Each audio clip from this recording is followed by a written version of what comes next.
অনেকদিন ধরে ভাবছি একটি গোলাপের চা খাবো, তা খাবো বলে আসলে খাওয়াই না। তাই কিছু গোলাপ কিনে আনলাম বাজার থেকে। আনার পরে এই যে গোলাপ ফুল ছিঁড়লাম, ছিঁড়ে ধুয়ে ভালো করে রোদে শুকাতে দিলাম। শুকানোর পরে এই যে দেখেন বন্ধুরা, শুকাই ফেলাইছি অলরেডি। এই ভালো একটা শুকানো হয় না, এই ভিডিওটি অবশ্যই একদিনে করতেছি। আপনারা ভালো করে শুকাবেন, একটু ভালো করে শুকাইলে চাটা ভালো হবে।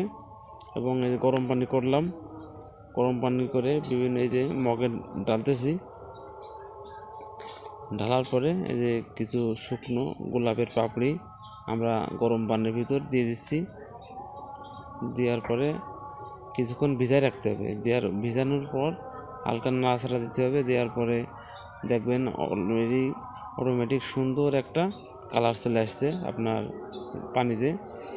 এবং যারা চিনির প্রয়োজন চিনি দিয়ে খেতে পারেন, আর আসলে চিনি না দিলেও চলে, কারণ গোলাপের পাপড়িতে হালকা একটা মিষ্টতা ভাব আছে, আপনি চিনি ছাড়াও খেতে পারেন।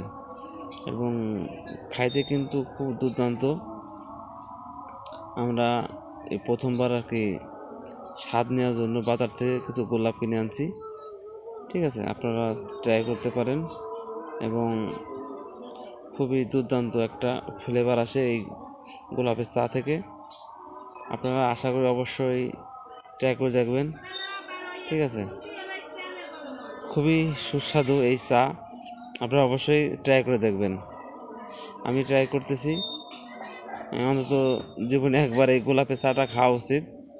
আশা করি আপনারা খাবেন এবং ভিডিওটি ভালো লাগলে অবশ্যই একটি লাইক দিতে পারেন। ঠিক আছে, ধন্যবাদ সবাইকে, ভালো থাকবেন। আর কমেন্ট করে জানাতে পারেন ভিডিওটি কেমন হয়েছে।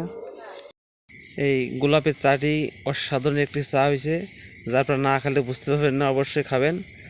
ঠিক আছে, অবশ্যই একবার খাবেন। ধন্যবাদ।